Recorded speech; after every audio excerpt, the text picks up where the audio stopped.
Welcome to my new blog. तो आम तुम नुआर ऊपर पुणी फेरी आसीचु। तो एथर आम जा आम गाँ पाखे तो मेलोडी होची तो देखी आम गाँ पाख मेलोडी देखी जावाई गले आम गाँव रे बाट देखिए गोटे जंगल पड़ो ये जंगल आम पार कर जा। तो देखा गईस चल आम जंगल पार कर दिया देखा मेलोडी देखी आस।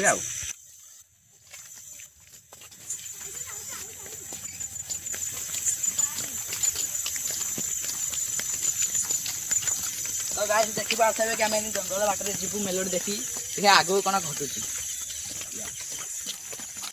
तो एटा देखंतु आसंतु आगु जे जा जंगल भी बहुत पाखे रह गलानी जंगल पहुंचीबो। तो देखंतु भाई एटा पूरा जंगल ला एई बाट दे आमे जिबा। तो यार ठाकुर के विश्वास रे देखा आगु बढ़िया किछि तो हेमिति किछि न हो।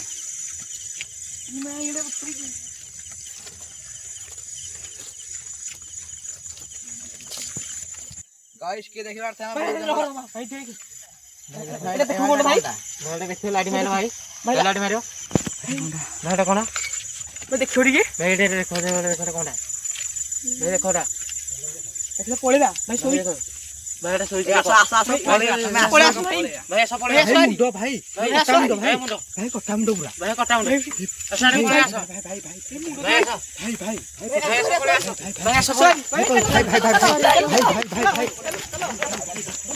कटा मुंडो पूरा भाई भाई जो कटा मुंडो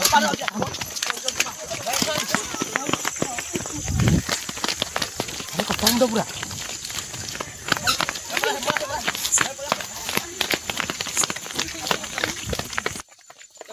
देखि पारथबे कि आमे गोटे आत्मा के भूत कोन देखि गेल तो किछि जानि पारनु। तो आमे गाव नाच भाली देखि जीवन तो घर में पळछु। तो गाइस हम पळेला पछ मात देखि आस कहला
देखि पारथबे कि आमे घर पळछु ए हम पिला जने बेहोश हो जासंती। तो एने किछि कहि हबनी कि चला हम वीडियो शेष कर पानी फानी जगला आस्ता ना तो घर का पळछु चला भाई वीडियो शेष करते।